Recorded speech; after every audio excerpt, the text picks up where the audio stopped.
کئی باتیں درمیان میں اور شروع میں ان کے بارے میں کہتے رہے. ڈاکٹر اکبر علی صاحب نے گفتگو کی, سارے لوگوں نے گفتگو کی, ان کے فن کے بارے میں بہت اچھی گفتگو سبیحہ احمد صاحبہ نے کی. میں ایک بات جانتا ہوں کہ کوئی مضمون آپ اٹھا لیں تو سب سے بڑا ہنر یہ ہے کہ آپ اس مضمون سے نکل نہ پائیں. اگر آپ کی قلم میں یہ طاقت اور آپ میں یہ صلاحیت ہے تو آپ یقیناً ایک کامیاب قلم کار ہیں. فرزانہ کا کوئی مضمون آپ اٹھائیے, آپ اس کو سفر نامہ کہیے یا کہانی کہیے, میرا دعویٰ ہے کہ آپ اسے ختم نہ کر دیں تو آپ اس میں سے باہر نکل نہیں پائیں گے. اور سب سے بڑی بات یہ نہیں ہے کہ وہ اپنا تجربہ بیان کر رہی ہیں اور اپنے حالات بیان کر رہی ہیں. وہ امریکہ گئیں, وہ سالانہ گھومنے کے لیے گئیں, اور وہ ڈزنی لینڈ گئیں, وہ بیمار ہو کے اسپتال میں داخل رہیں, بہت سے لوگ داخل ہوتے ہیں. یہ سارے تجربے یہ نہیں ہے کہ وہ یہ بتاتی ہو کہ یہاں بہت آرام. ان کے یہاں ہر جگہ ایک تقابلی مطالعہ ہے. وہ ڈزنی لینڈ جاتی ہیں یا سلالہ جاتی ہیں یا کہیں بھی جاتی ہیں تو ایک کہ میرے ملک میں ایسا کیوں نہیں, میرے ملک میں بھی ایسا ہے لیکن وہ اس طرح سے کیوں نہیں کر پاتے. اسپتال میرے یہاں بھی ہیں, بہت بڑے بڑے 5 اسٹار ہاسپٹلس ہیں, لیکن غریب کا علاج جس طرح یہاں ہوتا ہے وہاں کیوں نہیں ہو پاتا. ہم دعویٰ کرتے ہیں, روز آیت الکرسی پڑھتے ہیں کہ تاریکی سے روشنی کی طرف پروردگار لے کر آئے, ہماری دعاؤں میں شامل ہے. لیکن ہم امریکہ میں نکلتے ہیں, رات کی آدھی رات گزر چکی ہے لیکن رات ہے کہاں. یہاں تو ہر طرف روشنی ہے, کہیں سایہ بھی نہیں ہے, اندھیرا تاریکی کا نام نہیں ہے. ہم ایسا کیوں نہیں کر پاتے, ہمارے یہاں کیوں نہیں ہے. یہ احساس کہ ہمارا ملک آگے بڑھے, یہ احساس کہ ہم اپنے ملک کے بارے میں بھی اسی فخر سے بات کریں, یہ قلمکار کے یہاں ایک بڑی خصوصیت کی شکل میں مجھے نظر آیا. میں سمجھتا ہوں کہ یہ بات میں بہت سے حوالے یہاں کے اوپر آپ کو دوں. ایک انسانیت ہے, ہم کیا اس انسانیت سے کام لیتے ہیں؟ کیا ہم کسی غریب سے کی توجہ دیتے ہیں؟ کیا کسی بیمار کی تیمارداری میں مدد کرتے ہیں؟ کیا کوئی آدمی اپنے علاج کے اخراجات افورڈ نہیں کر سکتا ہے تو ہمارے فلاحی ادارے دوڑ کے اس کی مدد کرتے ہیں کہ نہیں بھائی یہ $20,000 یہ فلاحی ادارہ دیتا ہے, یا ڈاکٹر ہمارے یہاں علاج کے لیے فیس چھوڑ دیتے ہیں, یا اسپتال دواؤں کی قیمتیں کم کر دیتے ہیں کہ اس غریب کا علاج ہو جائے. یہ مسافر ہے یا یہ تندرست ہے, ایسا باہر ہی کیوں. تو یہ کتاب میں یہ مضامین جب ہم پڑھتے ہیں تو ہمیں محسوس ہوتا ہے, پہلی بات یہ کہ منظر نگاری پر جو قدرت فرزانہ اعجاز صاحبہ کو ہے وہ نثر میں بہت کم لوگوں کو ہوتی ہے. نثر میں بہت کم لوگوں کو ہوتے ہیں. اب شاعری میں منظر نگاری کر لیں لیکن نثر میں بہت کم لوگوں کو ہوتی ہے.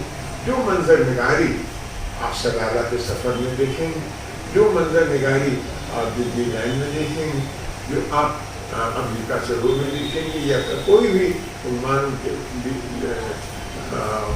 کا لے لیجیے, اس میں آپ دیکھیں گے تو آپ محسوس کریں گے کہ ہم خود اس منظر میں شامل ہیں, ہم خود اس منظر کو دیکھ رہے ہیں, ہمارے سامنے وہ آبشار گر رہا ہے, ہم ان جگہوں کو دیکھ رہے ہیں جہاں